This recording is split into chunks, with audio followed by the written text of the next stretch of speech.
സ്വാഗതം. ഇന്ന് ഞാൻ വന്നിരിക്കുന്നത് കുറച്ച് നല്ല നല്ല ടിപ്സുകളൊക്കെ കളക്ട് ചെയ്തുകൊണ്ടാണ്. നമ്മൾ അടുക്കളയിൽ നമ്മളെ ജോലിയൊക്കെ വളരെ എളുപ്പത്തിലാക്കാൻ വേണ്ടിയിട്ട് നമുക്ക് ഏറെ ഉപകാരപ്പെടുന്ന ഒരു 4-5 ടിപ്സൊക്കെ കളക്ട് ചെയ്തിട്ടുണ്ട് കേട്ടോ. അപ്പോൾ എല്ലാവരും വീഡിയോ ഒന്ന് സ്കിപ്പ് ചെയ്യാതെ കണ്ടു നോക്കണേ. കൂടാതെ വീഡിയോ ഇഷ്ടമായിട്ടുണ്ടെങ്കിൽ ഒന്ന് ലൈക്കും കൂടെ ചെയ്യണേ.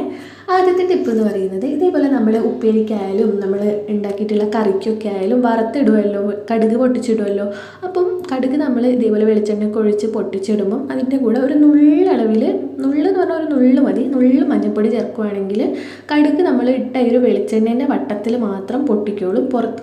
ഈ ഒരു പാത്രത്തിൻ്റെ പുറത്തേക്കോ പാത്രത്തിൻ്റെ ചുറ്റുഭാഗത്തേക്കോ ഒന്നും കടുക് ആവത്തില്ല കേട്ടോ. ഇതേപോലെ കടുക് ഇട്ട് കൊടുക്കുക. അതിൻ്റെ മുമ്പായിട്ട് ഒരു നുള്ളളവിൽ മഞ്ഞൾപ്പൊടി ഇട്ട് കൊടുക്കുക കേട്ടോ.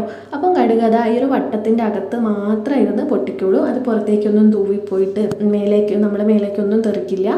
അത് അതിൻ്റെ അകത്ത് തന്നെ കിടന്നിട്ട് പൊട്ടിക്കോളൂ കേട്ടോ. ഇതേപോലെ പൊട്ടിച്ചിട്ട് നമുക്ക് കറിയിലേക്ക് ഒഴിച്ചു കൊടുക്കാം. അടുത്തൊരു ടിപ്പ് എന്ന് പറയുന്നത്, നമ്മൾ പാലൊക്കെ വാങ്ങി പാല് തിളപ്പിക്കാൻ വെച്ച് കഴിഞ്ഞാൽ പാല് അത്യാവശ്യത്തെ നമ്മൾ എന്തെങ്കിലുമൊക്കെ അതിനൊരു സ്റ്റൗവിൻ്റെ അടുത്തുനിന്ന് മാറിപ്പോയാൽ പാല് തിളച്ച് തൂക്കി ഗ്യാസിലും പുറത്തൊക്കെ ആവില്ലേ. അപ്പോൾ അങ്ങനെയൊക്കെ ആവാതിരിക്കാൻ വേണ്ടിയിട്ട് പാല് വെക്കുന്ന അതേ സമയത്ത് തന്നെ ഒരു തവിയും കൂടെ അതിൻ്റെ കൂടെ പാലിൻ്റെ അകത്ത് ഇട്ട് വെച്ചിട്ട് തിളപ്പിക്കാൻ വെക്കുക കേട്ടോ. അപ്പോൾ അത് തിളച്ച് തൂവില്ല. അത് ഈ ഒരു പാത്രത്തിൻ്റെ ഉള്ളിൽ തന്നെ കിടന്നിട്ട് ആയിക്കോളും, പുറത്തേക്ക് തിളച്ച് മറയത്തില്ല കേട്ടോ. അതേപോലെ തന്നെ നമ്മൾ പാല് വാങ്ങി വെച്ച് കുറച്ച് ലേറ്റായിപ്പോയി, കാച്ചാൻ കുറച്ച് ലേറ്റായിപ്പോയാൽ പാല് കട്ട കെട്ടിപ്പോവും, ചീത്തയായി പോകും, നമുക്ക് ഉപയോഗിക്കാൻ പറ്റില്ല. അങ്ങനെ വരുന്ന സന്ദർഭങ്ങളിൽ ഇത്തിരി ലേറ്റായി പോയാൽ പാല് കാച്ചുമ്പോൾ അതിലേക്ക് ഒരു നുള്ളളവിൽ വെളിച്ചെണ്ണ ഒഴിച്ചു കൊടുക്കുക. അപ്പം പാല് നോർമലായിട്ട് തന്നെ ഇരിക്കും കേട്ടോ, ചീത്തയായി പോവില്ല. അടുത്തൊരു ടിപ്പ് എന്ന് പറയുന്നത്, നമ്മൾ പഞ്ചസാര ആയാലും പയറായാലും കടലയായാലും ഒക്കെ വാങ്ങിയാലും ഒരു കണ്ടെയ്നറിലേക്ക് ഒഴിച്ച് വെക്കുമല്ലോ. അപ്പോൾ ആ കണ്ടെയ്നർ നമ്മൾ ഈ ഒരു ഒഴിക്കുമ്പം മൊത്തത്തിൽ നിറഞ്ഞു കഴിഞ്ഞാൽ നമുക്ക് മൂടിയിടാൻ കുറച്ച് ബുദ്ധിമുട്ടായിരിക്കും. ആ ഒരു സന്ദർഭത്തിൽ ഇങ്ങനെ നിറഞ്ഞു പോയിട്ടുണ്ടെങ്കിൽ അതൊന്ന് ഈ ഒരു കുപ്പി ഒന്ന് ജസ്റ്റ് ഒന്ന് തറയിലൊന്ന് 2-3 പ്രാവശ്യം ഒന്നിട്ട് തട്ടിക്കൊടുക്കുക. അപ്പോൾ അത് അഡ്ജസ്റ്റ് ആയിട്ട് ഒന്ന് താണിരിക്കും കേട്ടോ. അതെല്ലാ ഭാഗത്തേക്കും ഒന്ന് അഡ്ജസ്റ്റ് ആയിട്ടിരിക്കും. അപ്പോൾ നമുക്കതിൻ്റെ ഒരു മൂടിയൊക്കെ വളരെ പെട്ടെന്ന് തന്നെ ഇടാൻ പറ്റും കേട്ടോ. അതേപോലെ പഞ്ചസാരയായാലും പയറായാലും ഒക്കെ നമ്മൾ ഇങ്ങനെ കണ്ടെയ്നറിലേക്ക് ഇട്ട് വെക്കുമ്പോൾ ഒരു ഗ്രാമ്പും കൂടെ അതിൻ്റെ കൂട്ടത്തിൽ ഇട്ട് വെക്കുകയാണെങ്കിൽ വളരെ നല്ലതാണ് കേട്ടോ. അടുത്തൊരു ടിപ്പ് എന്ന് പറയുന്നത്, ഇതേപോലെ നമ്മൾ ചായപ്പൊടിയൊക്കെ വാങ്ങിക്കഴിഞ്ഞാൽ അതിൻ്റെ അകത്തേക്ക് ഈ ഒരു ചായപ്പൊടി ഇട്ട് വെക്കുന്ന പാത്രത്തിലേക്ക് ഒരു 2-3 ഏലക്കായും ഒരു ഗ്രാമ്പും കൂടെ ഇട്ട് വെക്കുകയാണെങ്കിൽ ആ ഒരു ചായക്ക് നല്ലൊരു ഫ്ലേവർ ആയിരിക്കും കേട്ടോ. നല്ലൊരു ഫ്ലേവർ എന്ന് വെച്ചാൽ കട്ടൻ ചായയൊക്കെ ആണെങ്കിൽ നല്ലൊരു ഫ്ലേവർ ആയിരിക്കും, നല്ല കുടിക്കാനൊക്കെ നല്ല രസമായിരിക്കും കേട്ടോ. അപ്പോൾ ഈ ഒരു ടിപ്പ് എല്ലാവരും ഒന്ന് ചെയ്ത് നോക്കാം കേട്ടോ. അടുത്തൊരു ടിപ്പ് എന്ന് പറയുന്നത്, ഇതേപോലത്തെ അരിയൊക്കെ ആകുമ്പം അത്യാവശ്യം വെന്തൊക്കെ പോയി കഴിഞ്ഞാൽ കട്ട കെട്ടിപ്പോവും, തമ്മിൽ ഒട്ടിപ്പോവും, വളരെ എന്താ പറയുക ഒരു കഞ്ഞി രൂപത്തിലായി പോവും. അങ്ങനെ ആവാതിരിക്കാൻ വേണ്ടിയിട്ട് ഇതിപ്പോൾ ഞങ്ങൾക്ക് ഇവിടെ കിട്ടുന്നൊരു ആപ്പിൾ എന്ന് പറഞ്ഞിട്ടുള്ളൊരു അരി കേട്ടോ. അപ്പോൾ ഇതിന് അത്യാവശ്യം നല്ല റേറ്റ് ഉണ്ട്, പക്ഷെ പെട്ടെന്ന് ഒറ്റ തിളയ്ക്ക് തന്നെ വെന്ത് പോവും. അപ്പോൾ അങ്ങനെയൊക്കെ വരുന്ന സമയങ്ങളിൽ ഞാൻ 3 ടിപ്പ് പറയാം, ഇതിലേതെങ്കിലും ഒന്ന് ചെയ്ത് നോക്കാം കേട്ടോ. അപ്പോൾ ഇതാ ആദ്യത്തെ ടിപ്പ് എന്ന് പറയുന്നത്, ഈ ഒരു അരി തിളയ്ക്കുന്ന സമയത്ത് ഒരു സ്പൂൺ അളവിൽ വെളിച്ചെണ്ണ അതിലേക്ക് ഒഴിച്ചു കൊടുക്കുകയാണെങ്കിൽ അരി തമ്മാമിൽ ഒട്ടിപ്പിടിച്ച് പോകുന്നില്ല കേട്ടോ. പിന്നെ രണ്ടാമത്തെ ടിപ്പ് എന്ന് പറയുന്നത്, എല്ലാവരുടെ വീട്ടിലുള്ളതായിരിക്കുമല്ലോ വിനീഗർ. ചിലവർക്ക് ഇതിൻ്റെ ഒരു ഫ്ലേവർ ഇഷ്ടമുണ്ടാവില്ല, ഇഷ്ടമില്ലാത്തൊരു വെളിച്ചെണ്ണ ഒഴിച്ചു കൊടുക്കുക. അല്ലാത്തവർ ഒരു മൂടി അളവിൽ വിനീഗർ അരി തിളയ്ക്കുമ്പോൾ ഒഴിച്ചു കൊടുക്കുകയാണെങ്കിൽ ഈ ഒരു അരി എത്ര വെന്ത് പോയാലും തമ്മാമിൽ ഒട്ടിപ്പിടിക്കില്ല. പിന്നെ ഉള്ളതെന്ന് പറയുന്നത്, ഒരു സ്പൂൺ ഉപ്പ്, അത് തിളയ്ക്കുമ്പോൾ ഒരു സ്പൂൺ ഉപ്പ് ഇട്ട് കൊടുക്കുകയാണെങ്കിലും നല്ലതാണ്, അരി തമ്മാമിൽ ഒട്ടിപ്പിടിക്കുകയൊന്നുമില്ല കേട്ടോ. ഇത് 3 ചെയ്യാൻ മറന്നു പോയിട്ടുണ്ടെങ്കിൽ അരി നമ്മൾ വാർക്കുന്ന സമയത്ത് ആദ്യത്തെ വെള്ളം മൊത്തത്തിൽ അങ്ങ് ഒഴിച്ച് കളയുക. അതിനുശേഷം കുറച്ച് പച്ചവെള്ളം ഒഴിച്ചിട്ട് ഒന്നും കൂടെ ജസ്റ്റ് ഒന്ന് അരിയിൽ ഒട്ടും വെള്ളമില്ലാതല്ല, കുറച്ച് പച്ചവെള്ളം ഒഴിച്ചിട്ട് കുറച്ച് ഭാഗം അങ്ങ് ഒഴിച്ച് കളഞ്ഞിട്ട് ബാക്കി വെള്ളത്തിൽ വെച്ചിട്ട് ഈ ഒരു അരി വാർക്കുകയാണെങ്കിൽ അരി തമ്മാമിൽ ഒട്ടിപ്പിടിക്കുന്നില്ല, നല്ല ഒറ്റയായിട്ട് നല്ല വെറുതെ ഇങ്ങനെ ഉണ്ടാവും കേട്ടോ ചോറ്.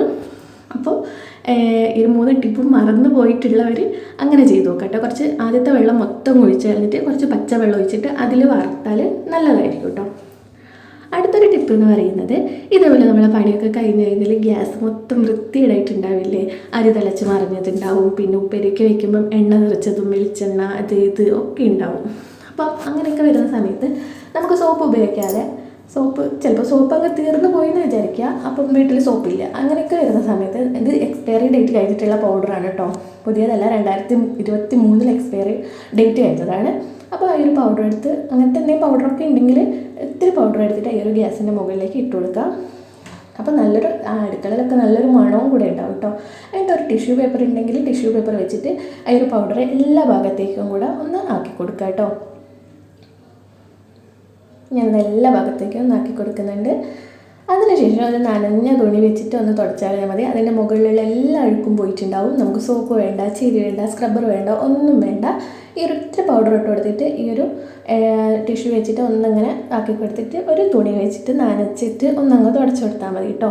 എല്ലാ രീതിയിലുള്ള അഴുക്കും അങ്ങ് പോയിട്ടുണ്ടാവും. പിന്നെ ഈ ഒരു ബർണർ ക്ലീനിങ് ഒക്കെ ഞാൻ മുമ്പ് വീഡിയോ ഇങ്ങനെ ചെയ്തിട്ടുണ്ട്. അപ്പോൾ ബർണറൊക്കെ നല്ല രീതിയിൽ ക്ലീൻ ചെയ്യാനൊക്കെ ആവശ്യമുള്ളവർ ആ ഒരു വീഡിയോ ഒന്ന് കയറി കണ്ടു നോക്കാം കേട്ടോ. നല്ല വീഡിയോ ആണ്. അപ്പോൾ നമുക്ക് വളരെ ഉപകാരപ്പെട്ടതാണ് കേട്ടോ. ഗ്യാസ് നമുക്ക് എളുപ്പത്തിൽ ലാഭിക്കാൻ പറ്റിയിട്ടുള്ള ടിപ്സുകളൊക്കെ ഉണ്ട് കേട്ടോ. എല്ലാവരും ഒന്ന് കയറി കണ്ടു നോക്കാം. പിന്നെ കൂടാതെ ഈ ഒരു വീഡിയോ ഇഷ്ടമായിട്ടുണ്ടെങ്കിൽ ഒന്ന് ലൈക്ക് ചെയ്യാനും കൂടെ മറക്കരുത് കേട്ടോ. അപ്പോൾ അതാ ഞാൻ നന്ന തുണി വെച്ചിട്ട് നല്ല രീതിക്ക് ഒന്ന് തുടച്ചിട്ട് കൊടുത്തിട്ടുണ്ട്. അതിന് മുകളിലൊരു അഴുക്കൊന്നുമില്ല. അത് കൂടാതെ നല്ലൊരു സ്മെല്ലും ഉണ്ടാവും കേട്ടോ അടുക്കള നിറയെ. പിന്നെ ഇതിൻ്റെ മുകളിലേക്ക് പല്ലി ബാറ്റി അങ്ങനത്തെ ഒന്നും വരുത്തുമില്ല. അടുത്തൊരു ടിപ്പ് എന്ന് പറയുന്നത്, ഞാനിത് അവിടെ ഒരു ടിഷ്യൂ പേപ്പർ എടുത്തിട്ടുണ്ട്. ടിഷ്യൂ പേപ്പർ ഇല്ലാത്തവർ ന്യൂസ് പേപ്പർ ഒന്ന് ജസ്റ്റ് ഒരു കഷ്ണം എടുക്കുക. അതിൻ്റെ അകത്തേക്ക് കുറച്ച് ബേക്കിംഗ് സോഡ ഇട്ട് കൊടുക്കുക. എന്നിട്ട് ഇതേപോലെ ഒന്ന് ഒരു പൊതി പോലെ ഒന്ന് കെട്ടിയിട്ട് അതിൻ്റെ മുകളിലൊരു റബ്ബർ ബാൻഡ് കുടുക്കി കൊടുക്കുക കേട്ടോ. എന്നിട്ട് ഒരു സേഫ്റ്റി പിന്നെ എടുത്തിട്ട് കുറച്ച് ഹോൾസ് അതിൻ്റെ മുകളിലായിട്ട് ഇട്ട് കൊടുക്കുക. ഇത് വെച്ചിട്ട് നമുക്ക് രണ്ട് ഉപകാരമുണ്ട് കേട്ടോ.